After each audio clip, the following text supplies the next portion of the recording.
Très chers amis du web, bonjour et bienvenue dans ce Full Face Friday dans lequel nous allons évidemment nous maquiller en faisant un full face comme son nom l'indique, mais surtout nous allons mettre à l'épreuve la collection de Noël de chez Tarte, la collection Winter Wonder Glam. Donc nous allons voir si cette collection, cette collection me donne déjà un chat dans la gorge. Nous allons donc voir si cette collection va me rendre plus glamorous. J'ai acheté des trucs. Donc je suis allée chez Sephora et oh, j'ai acheté, n'est-ce pas, les blushs de la collection Winter Wonder Glam. Avant que cette vidéo ne commence, tout à l'heure, ce matin, j'ai appliqué bon nombre de couches hydratantes sur mon visage. Parce que ma peau est particulièrement déshydratée, tout comme tous les changements de saison, généralement ça se passe pas super bien avec ma peau. Donc j'ai mis ma crème hydratante, j'ai rajouté beaucoup de strobe cream. En fait je fais des bains de strobe cream, j'ai remarqué que la strobe cream apportait une belle dose d'hydratation à ma peau quand j'ai besoin d'un shot d'hydratation. Genre c'est pas quelque chose qui va me permettre d'avoir une hydratation sur le long terme, mais quand j'ai besoin d'un petit boost comme ça, c'est ce que j'utilise. Donc j'en ai mis par-dessus ma crème hydratante. Et là, je vais appliquer le Milk Hydro Grip Primer sur ma zone T.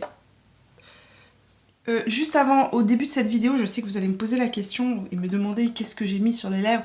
J'ai mis un peu de Plump FX de chez Jouviance. C'est un de mes produits préférés pour repulper les lèvres, surtout lorsque j'ai les lèvres un petit peu abîmées ou en voie de déshydratation. Il y avait les animaux en voie de disparition et il y a les lèvres de Mimi en voie de déshydratation. Donc j'ai mis un petit peu de Plump FX sur mes lèvres. Me voici de proche, n'est-ce pas? Je utilise mon correcteur de chez Charlotte Tilbury pour venir camoufler un petit peu ces ombres. Et si vous n'êtes pas avec moi sur Instagram, mais qu'attendez-vous? Mais venez me rejoindre. On papote de plein de trucs là-bas. Beauté, unboxing, swatch, etc. Je vais aussi utiliser, c'est une grande première, le fameux correcteur donc de chez Charlotte Tilbury en couleur 1. C'est vraiment un correcteur qui normalement est fait plus pour corriger les zones bleues du visage, mais comme à mon habitude, je suis une femme pressée et je n'ai pas beaucoup le temps de changer de produit, donc je me suis dit qu'on allait utiliser ça pour camoufler Bob et ses potes qui se sont fait la fiesta sur mon visage. Anti-cerne, c'est toujours le même, c'est le Stay Naked que j'utilise au quotidien en ce moment, que je vais mettre en angle interne de mon œil. Pinceau de chez It Cosmetics, comment s'en passer, n'est-ce pas? Le numéro 2, c'est le Dual Airbrush Concealer et je vais estomper cet anti-cerne. Très bien, on va continuer rapidement. Studio Fix, c'est mon correcteur préféré. Vous êtes plusieurs à me demander c'est quoi la différence entre un correcteur et un anti-cerne. À vrai dire, il n'y en a pas. C'est un anti-cerne correcteur. Généralement, quand on utilise le terme correcteur ou quand les marques écrivent correcteur, c'est parce qu'il y a une pigmentation suffisante pour venir corriger, en fait, camoufler les défauts de la peau. J'ai beaucoup de rougeur de ce côté-là aujourd'hui. Oui, aujourd'hui nous faisons un peu de Reverse Foundation. Ça faisait longtemps que je ne vous avais pas montré cette technique sur ma chaîne. Si vous n'avez pas vu la vidéo sur le Reverse Foundation, je vous la laisse accrochée juste ici. C'est un des moyens pour avoir un teint lumineux, naturel, pas trop chargé en fond de teint, tout en fait il y a beaucoup de fond de teint, mais c'est juste que l'impression qu'on a, c'est une peau où la lumière ressort et on voit pas trop les corrections justement, enfin bon, je vous laisse aller voir la vidéo. Charlotte Tilbury avec la Contour Wand, je vais juste... On fait vite, hein, n'est-ce pas? On va pas se casser la tête, touk touk touk. Donc avec mon Contour Wand, je me fais un petit contouring léger, mais même s'il n'est pas trop estompé, ça n'a aucune importance. Le but ici, c'est juste de créer nos ombres, mais je pense que ce produit ne va pas être suffisant en fait, non. Non, ce ne sera pas suffisant, pas pour ce que je veux faire aujourd'hui. Comme je fais le Reverse Foundation, c'est-à-dire que mon fond de teint va venir entre guillemets un petit peu camoufler tout ça. Il faut que j'ai un peu plus de contraste, donc je vais rajouter, ça c'est un de mes produits contouring préférés d'ailleurs, et ça a été le premier que j'ai utilisé, c'est chez Bobbi Brown, c'est le Stick Foundation. La couleur que j'utilise c'est la couleur Warm Walnut 7.5, donc c'est un fond de teint. Et pourquoi est-ce que j'aime beaucoup utiliser les fonds de teint pour faire du contouring, c'est que comme j'ai des rougeurs, des taches, etc., ça vient en même temps corriger un petit peu mon teint.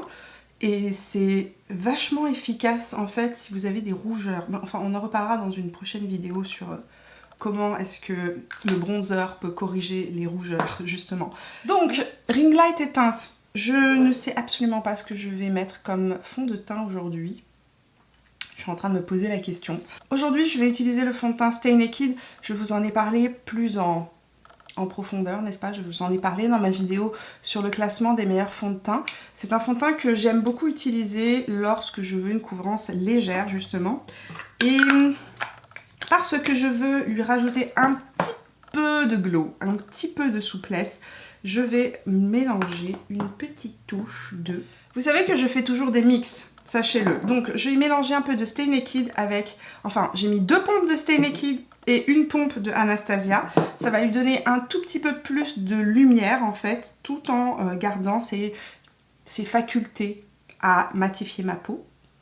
Et je vais l'appliquer. Je prends un pinceau genre stippling brush, c'est-à-dire un pinceau duo fibre qui n'a plus de numéro. Est-ce que ce serait le 137 ou le 187 de chez MAC? Enfin bon, j'aime ce genre de pinceau lorsque je fais ce type de mix là sur mon visage parce que c'est hyper léger et ça ne vient pas déplacer ce que j'ai fait en dessous et ça évite d'avoir trop de couvrance.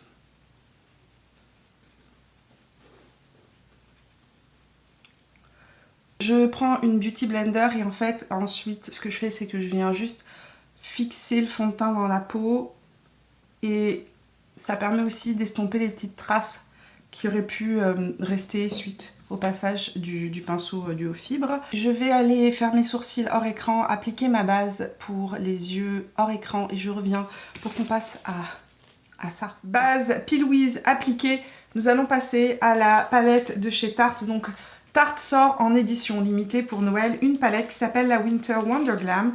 Et ce qui est super intéressant dans cette palette là, que j'ouvre en même temps que je vous parle, c'est le contenu de cette palette qui a quand même un... Ouh, de toute beauté. On dirait un sac.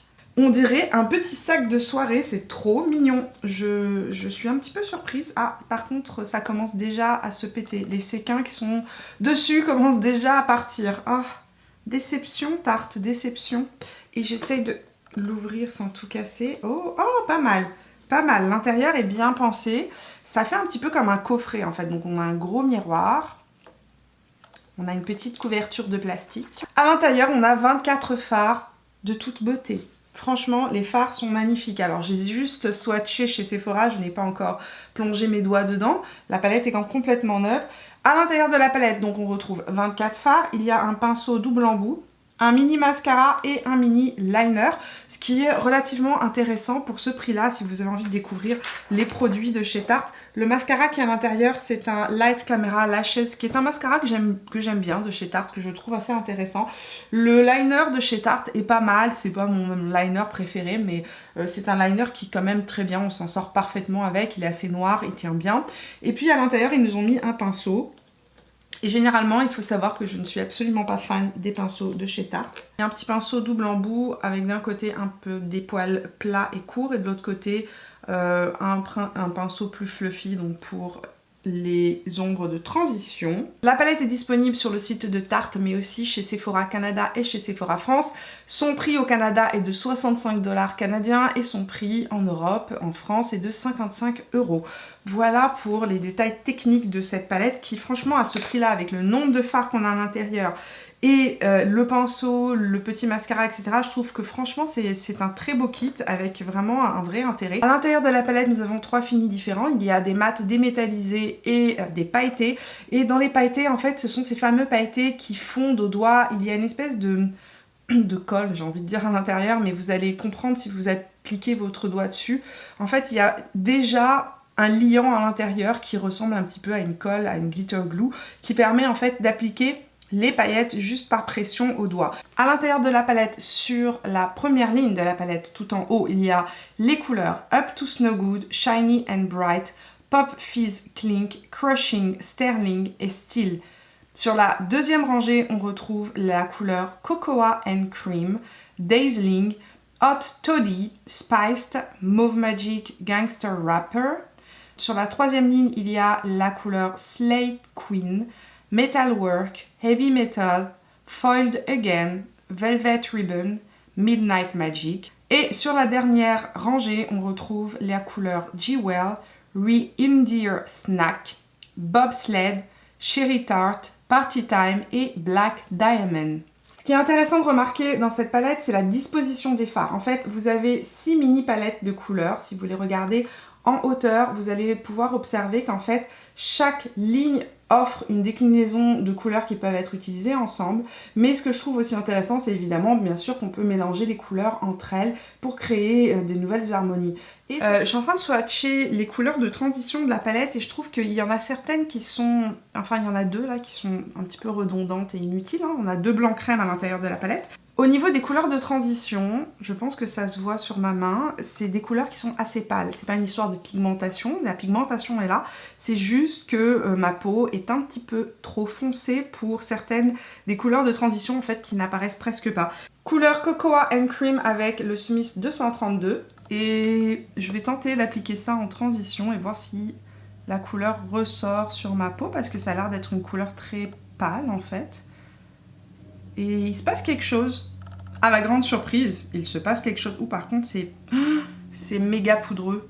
C'est surprenant pour des fards tartes. D'habitude, les fards ne sont pas aussi poudreux. C'est assez surprenant, mais il se passe quelque chose. Alors que sur ma main, les swatchs n'étaient pas folichons. Morphe GH32 et la couleur Steel. Je vais aller accentuer mon angle externe un petit peu.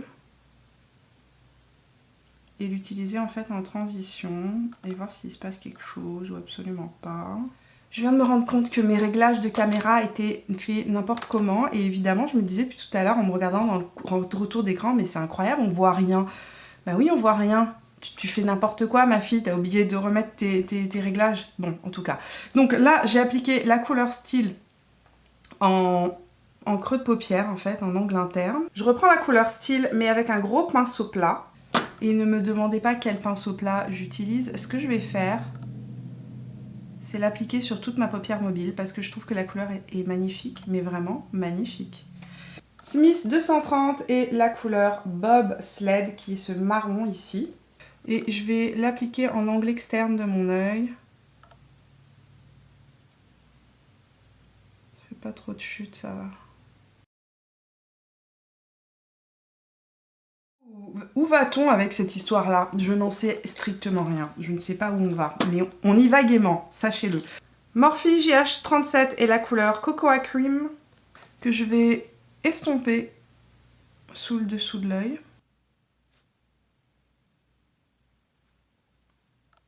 Je prends un pinceau plat. Je reprends la couleur que j'ai mis en angle externe avec le pinceau plat de chez MAC qui n'a plus de numéro, j'en suis navrée.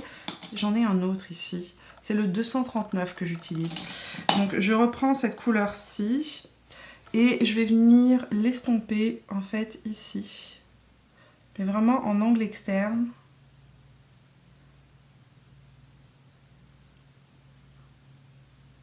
Intensifier un tout petit peu mon angle externe. Et parce que cette palette a de magnifiques paillettes, il va falloir que je fasse quelque chose avec les paillettes.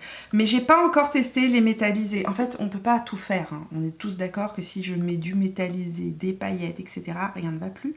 Ça ne va ressembler à rien du tout. Trop de paillettes tue la paillette. Aujourd'hui, je veux utiliser la paillette. Et je vais utiliser la paillette. Peut-être que c'est une très mauvaise idée ce que j'ai. L'idée que j'ai, c'est de me faire un trait d'eyeliner et de venir en fait appliquer les paillettes par-dessus le trait d'eyeliner.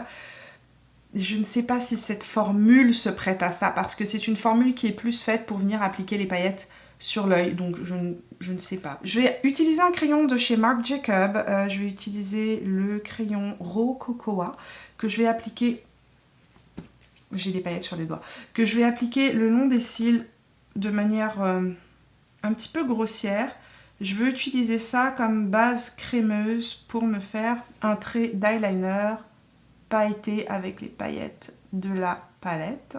Donc je suis en train de faire un trait quand même assez épais parce que justement je veux appliquer des paillettes dessus. Je vais prendre les paillettes qui sont juste ici, qui sont les paillettes Heavy Metal. Il faut savoir que c'est un fard qui est vraiment fait pour être appliqué au doigt. Et si on va avoir un max de pigmentation, il faut utiliser absolument le doigt pour faire fondre les paillettes et faire fondre en fait le liant qui est à l'intérieur du fard. Je vais faire un test, je ne sais pas ce que ça va donner. Je ne sais même pas si c'est possible d'utiliser ces paillettes comme ça. Peut-être qu'il faudra que je mette de la colle à paillettes, mais là j'ai pris un pinceau Zoeva, le numéro 226. Et on va voir ce qui se passe si j'applique ça. Oh, regardez comme c'est beau. J'adore. Eh bien, mon affaire fonctionne. Je suis assez surprise, mais ça fonctionne. Je pense même qu'on va pouvoir ajouter un petit peu de lumineux sur le centre de la paupière mobile avec un petit pinceau plat. Aujourd'hui, on fait un peu tout et n'importe quoi dans n'importe quel ordre, mais c'est pas grave. Petit pinceau JH41, je vais utiliser la couleur qui est juste ici, qui est la couleur Slade Queen. Ça, c'est le JH41 de...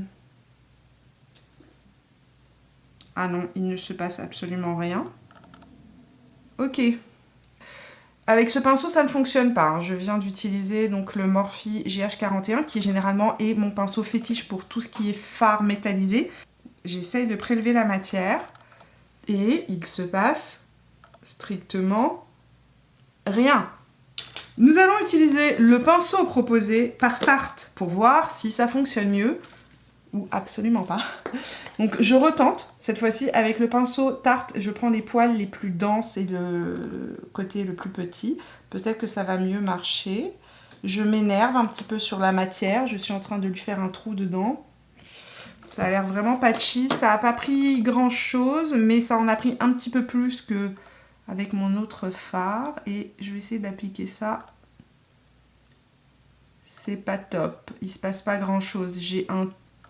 Ok, ça ne va pas. Donc c'est un fard qui ne se swatch bien qu'au doigt. Si j'utilise le pinceau utilisé par Tarte, proposé par Tarte.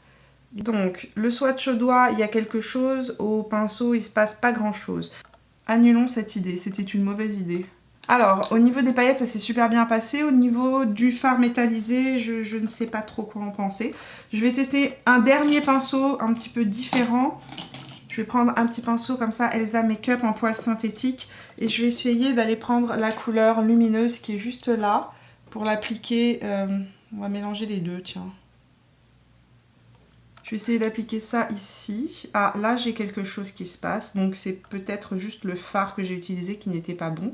Mais j'ai une belle lumière, c'est hyper lumineux.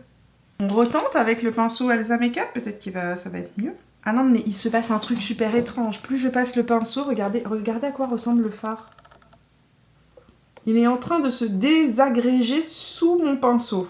Par contre, avec le pinceau Elsa Makeup, alors j'arrive pas du tout à avoir... J'arrive pas à avoir en fait un côté métallisé comme je peux l'avoir au doigt. J'ai beaucoup plus de pigmentation au doigt, mais j'ai un peu plus de... Ça marche un petit peu mieux avec le pinceau Elsa Makeup. En fait, je retire ce que j'ai dit, il se passe pas grand chose. Ok, je vais faire mon deuxième trait d'eyeliner, appliquer mes paillettes. Et je reviens. J'ai fait un trait de crayon donc avec le Rococoa de chez Marc Jacob. Et je suis en train de prendre la couleur noire qui est juste là. Et je suis en train d'intensifier en fait le trait d'eyeliner. Je l'ai repassé aussi un petit peu de ce côté-là. Mais je voulais juste voir si les paillettes allaient encore plus ressortir sur un produit poudre ou pas du tout. Comment ça allait se passer. Je fais des tests en fait aujourd'hui. Pinceau 226 de chez Zoeva. Et je vais à nouveau aller... coller mes paillettes, mais cette fois-ci par-dessus un produit poudre et voir si ça fonctionne ou... Mais j'ai beaucoup plus de chute de paillettes en fait avec cette technique-là. Ah oui, j'ai... Oh. Je pense qu'il y aurait une bien meilleure adhésion des paillettes si je mettais de la colle à paillettes. Faisons le test. J'ai remis un peu de colle à paillettes pour essayer d'arrêter d'avoir des chutes, mais j'ai des chutes de paillettes. Dès que je bouge en fait mes cils, j'ai des chutes de paillettes. Alors ça tombe partout sur le visage, ce qui n'est en soi pas très grave, mais par contre j'en ai dans l'œil et ça fait mal. C'est vraiment désagréable comme sensation. À l'intérieur de la palette, il y a un tout petit mascara qui est le Light Camera Lashes de chez Tarte. C'est un mascara que je connais, c'est un mascara que j'apprécie. C'est le genre de mascara que j'aime porter au jour le jour. C'est pas un mascara qui me donne énormément de volume ni énormément de longueur, mais il me fait de beaux cils et c'est un mascara que j'aime porter au quotidien parce qu'en fait il fait des cils assez naturels. Aujourd'hui, nous allons tester un nouveau mascara qui est le It Cosmetics, le Lash Blowout. Il a été créé avec Dry Bar. Je ne sais pas si c'est moi qui ai brisé la baguette, mais il est comme incurvé, je ne sais pas si vous voyez, c'est bizarre. Donc c'est un mascara qui a été créé en collaboration par It Cosmetics et Dry Bar et ils utilisent en fait la technologie du brushing pour venir faire un brushing aux cils. Mais là aujourd'hui j'ai tellement de chutes de paillettes que je ne sais pas si c'est la meilleure idée que de tester ce mascara aujourd'hui. J'essaye de peigner mes cils juste pour enlever s'il y a des paillettes dedans parce que j'ai pas envie que ça se prenne dans le mascara et que j'ai une sensation horrible. Nous allons recourber un petit peu nos cils avant. Je vais recourber mes cils parce que j'ai des cils hyper droits et j'ai des cils hyper courts aussi. C'est marrant la sensation, il y a une sensation comme d'agripper les cils en fait. C'est assez surprenant comme sensation. Là j'ai un seul passage, donc évidemment avec les paillettes à l'arrière je suis pas sûre qu'on va voir quelque chose, mais c'est quand même assez volumisant comme mascara, c'est vraiment même pas mal volumisant et au final j'ai trouvé que quand on applique la brosse elle agrippe les cils et donc ça a tendance à comme à lifter un petit peu les cils. Je sais pas si vous voyez de quoi je parle. Par contre les chutes de paillettes là me rendent folle, c'est hyper désagréable. Donc au niveau du mascara, résultat pas mal du tout. Je vais retester ça et je vous dirai ce qu'il en est. Mais ça donne vraiment, vraiment beaucoup de volume comme mascara. Et ça vient bien agripper chacun des cils. Nous allons passer au fameux fard pour le visage et voir ce qu'il en est. Donc, pour Noël, Tarte a sorti un petit trio comme ça qui comporte donc un trio de 3 trios, hein, n'est-ce pas? Donc 3 trios à l'intérieur de blush, bronzer, illuminateur. La valeur de ce kit-là est de 45 $ canadiens pour une valeur totale de 216 $ canadiens. Donc ça en vaut vraiment la peine. Apparemment, les blushs qui sont à l'intérieur ont en fait la même formulation que les Amazonian Clay, qui sont ces fards de chez Tarte qui sont vraiment, qui ont une belle tenue, qui tiennent bien, qui sont vraiment géniaux. En fait, je les aime beaucoup ces blushs-là. Et comment on ouvre ce truc. À l'intérieur, donc, il y a 3 petits trios comme ça. Vraiment joli la manière dont ils ont présenté ça. Regardez, le packaging est vraiment sympa. Donc ça, c'est dans le premier trio. Alors, le premier trio est un trio rose gold. Et les fards qu'on retrouve à l'intérieur sont Snow Kissed, Prized et Peppermint Mocha. Le petit trio dans la palette noire. À l'intérieur, on retrouve le fard NYE, Decked Out et Mistletoes.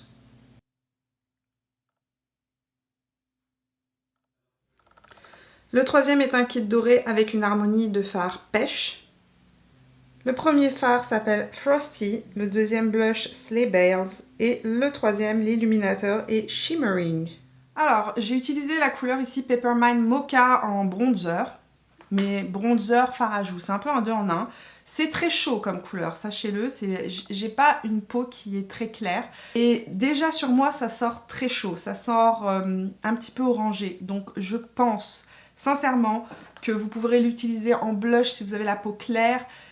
Si vous aimez les blushs qui sont très chauds, un petit peu orangés, vous l'apprécierez. Sinon, vous risquez de le trouver une shot trop orangée. Je pense aller diminuer l'intensité de ce blush sur ma joue en reprenant ma Mineralized Skin Finish et en passant un petit peu juste pour que ce soit pas trop orange. Je vais aller utiliser ce blush là aujourd'hui. Je sais absolument pas ce que je vais mettre sur mes lèvres, donc je me suis dit que j'allais rester dans une couleur très, en tout cas le plus neutre possible et voir ce qui se passe. La couleur est super jolie. C'est assez frais. C'est un très joli rose. Franchement, au niveau du blush, j'aime beaucoup la couleur. Ça ressort... Vraiment, ça ressort comme un rose nude, très naturel. Un petit peu... J'ai juste un flush de couleur. Le blush magnifique, le bronzer un petit peu chaud. Maintenant, nous allons passer à l'illuminateur. Je vais aller chercher l'illuminateur de cette palette-là, la palette dorée, et je vais voir ce que ça donne. Je prends un pinceau un petit peu dense de chez MAC qui est le 240S. Et je prie pour que ce ne soit pas trop métallisé sur ma peau. Parce que généralement, ça accroche beaucoup les défauts de peau, Je ne suis pas hyper fan du rendu que ça a sur ma peau. Alors, les illuminateurs de chez Tarte ont un côté un petit peu métallisé qui ne conviennent pas vraiment à ma peau. Là, j'ai pris ma Beauty Blender sans mettre rien du tout dessus. Je veux juste essayer de rendre le produit un peu plus fondu dans la peau, un peu moins métallisé. Donc je vais prendre de l'autre côté avec la Beauty Blender et tester ça, appliquer comme ça. Le rendu est beaucoup plus joli. Ah oui, c'est beaucoup plus frais, c'est plus fondu dans la peau. Franchement, là, j'ai un très joli illuminateur, alors que de ce côté-là, ça a beaucoup accroché en fait les défauts de la peau. Il faut que je le re-humidifie. Et maintenant, on va passer aux lèvres avant que j'aille bomber mon visage avec mon nouveau Fix Plus adoré, dont je vais vous parler dans quelques minutes. Je vais commencer par appliquer Strip Down en contouring.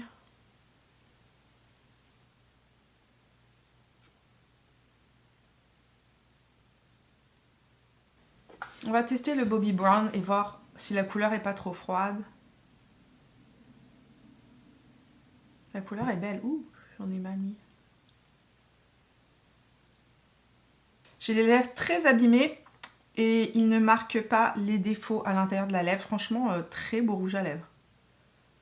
C'est un nude un peu froid, un peu mauve, un peu rose mauve. Je suis assez surprise du confort de ce rouge à lèvres qui est un mat. Mais il glisse sur les lèvres, il est hydratant, il ne marque pas. Alors oui effectivement j'ai des ridules sur les lèvres, hein, comme toute personne humaine. Mais il ne marque pas de manière excessive les ridules. J'avais tout l'intérieur de la bouche ici qui était sec. Et ça n'a pas marqué en fait les petites peaux mortes. Et je le trouve d'une beauté et d'un confort. Waouh, j'adore ce rouge à lèvres. D'ailleurs, je voulais juste revenir sur la marque Bobbi Brown.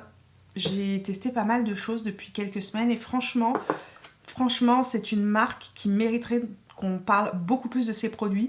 Parce qu'elle fait des produits excellents. Franchement, les produits que j'ai utilisés jusqu'à présent...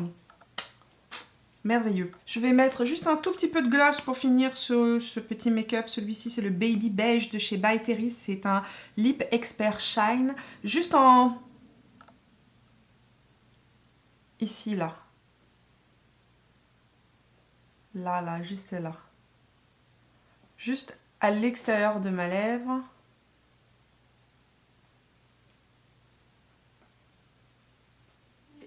Je vais... finir avec un coup de mon nouveau Fix Plus préféré. Ça, c'est une édition limitée de chez MAC. C'est la brume Pony Park et MAC, donc la brume fixante Studio Plus, qui en fait à l'intérieur a un voile irisé lumineux, mais qui donne une lumière au visage. Genre, j'adore ce produit-là. Oui, je me noie dedans et je laisse sécher. Et ça va donner du glow. Non mais regardez le glow que ça donne, ce produit. C'est juste incroyable. Ceux qui me demandaient sur Instagram si cette brume-là était la même chose qu'un Studio Fix régulier, absolument pas. C'est un Studio Fix, mais je ne sais pas si vous allez pouvoir le voir à l'intérieur. À l'intérieur, il y a un voile lumineux couleur licorne qui est juste sublime. Ça vient donner du glow à tous les teints, tous les fonds de teint. C'est juste magnifique. Ça là, MAC, il faut que vous nous le fassiez en version régulière. Je vous le dis, ce produit-là doit être une version régulière, ça doit toujours être là. Et d'ailleurs, je vais voir s'il en reste chez MAC. Je pense que je vais en racheter parce que ça donne ce voile lumineux, ce glow incroyable. Regardez le glow qui ressort de ma peau. Oui, ne regardez pas Bob, mais regardez le glow, la lumière, l'effet hydraté que ça donne à la peau, C'est incroyable, c'est pas du tout un Fix Plus régulier, c'est vraiment un Fix Plus qui donne ce glow merveilleux. Ça fait penser un petit peu au spray Tatcha mais en mieux. Enfin moi je préfère celui-là au Tatcha parce que j'ai le Tatcha aussi et franchement, waouh. Full face terminé, je suis pas mal contente du résultat de ce full face. J'avais peur, j'ai eu peur à un moment donné, entre les paillettes qui partaient en sucette et le fard métallisé qui ne voulait pas se fixer sur ma paupière mobile. J'ai eu vraiment des craintes. Alors, pour en revenir sur la palette, je vais la retester parce que j'ai des plus et des moins. Les fards mat se sont super bien comportés, il y a une belle pigmentation, ils sont un petit peu poudreux, faut tapoter le pinceau, mais sinon, mis à part ça, franchement, de très beaux fards mat qui s'appliquent avec aisance et facilité. Les pailletés sont pas mal, je connais cette formulation chez Tarte, donc c'est une formulation dans laquelle il faut faire vraiment fondre, comme je vous ai dit, l'agglomerant, je sais pas comment on peut appeler ça, mais en tout cas le liant qui est entre les paillettes, et c'est vraiment des paillettes qui sont plus faites pour être utilisées en fait sur toute la paupière mobile par pression avec le doigt plutôt que ce que j'ai fait, mais finalement au final elles sont bien là, elles sont en place, elles ne bougent plus. Au début j'ai eu beaucoup de chutes, j'ai eu peur mais ça s'est arrêté en fait, les chutes sont passées. Je retesterai la palette, je referai d'autres looks et ce que je fais c'est que je vous donnerai un avis un peu plus définitif dans la vidéo de mercredi prochain qui sera une vidéo top et flop. Et j'essaierai de vous insérer aussi les looks que j'ai réalisés avec la palette pour que vous puissiez avoir aussi une petite idée d'autres looks possibles avec cette palette parce que c'est vraiment une palette qui permet vraiment une diversité de types de maquillage assez incroyable. Je vous mettrai aussi les looks sur Instagram si j'ai le temps de les filmer et de les monter. Concernant mon gros coup de cœur de la journée, c'est vraiment ce trio là de blush, bronzer, illuminateur. À ce prix là, je trouve ça hyper intéressant. Je trouve que les blushs, bronzers, etc. ont vraiment une belle qualité. On retrouve vraiment la qualité amazonienne clé qu'on retrouve chez Tarte dans leur blush traditionnel. L'illuminateur finalement ça se passe super bien, il s'est fondu dans la peau. Il fallait vraiment que je l'utilise avec une beauty blender humidifiée et absolument pas avec un petit pinceau parce que c'est des illuminateurs qui restent quand même un petit peu métallisés. Les autres produits que j'ai testés aujourd'hui aussi sont vraiment pas mal. Le mascara j'aime beaucoup, je vais voir comment il évolue, s'il fait des chutes, s'il transfère. Je vous redonnerai des nouvelles bien évidemment dans les tops et flops du mois. Et puis le rouge à lèvres Bobbi Brown, énorme coup de cœur pour ce rouge à lèvres que je trouve, d'abord la couleur est magnifique, il est confortable, il ne bouge pas parce qu'il faut savoir que depuis tout à l'heure il y a 2 heures qui sont passées hein. J'ai pas fait de retouche au niveau du rouge à lèvres, j'ai pas remis de gloss, j'ai rien fait du tout, donc je suis plutôt satisfaite de tous les produits que j'ai testés. Merci d'être resté avec moi jusqu'au bout de ce Full Face Friday, j'espère qu'il vous a plu. Si c'est le cas, n'oubliez pas de me laisser un petit pouce bleu, de me dire dans les commentaires parmi toutes les collection de Noël qu'on a testé jusqu'à présent, laquelle vous a tapé dans l'œil, laquelle vous a interpellé, est-ce qu'il y a des produits qui vous ont plus plu que d'autres? Et aussi dites-moi aussi dans les commentaires, c'est important, quelles sont les prochaines collections que vous voulez que je teste. Dites-moi ça dans les commentaires de cette vidéo. Nous on se retrouve tout au long de la semaine sur Instagram et sur Facebook, et puis si vous n'êtes pas encore abonné à la chaîne, c'est le moment de le faire en cliquant sur mon visage là où il apparaîtra, par ici ou par là. Je vous vois mercredi prochain pour les favoris du mois. Jusque là, portez-vous bien.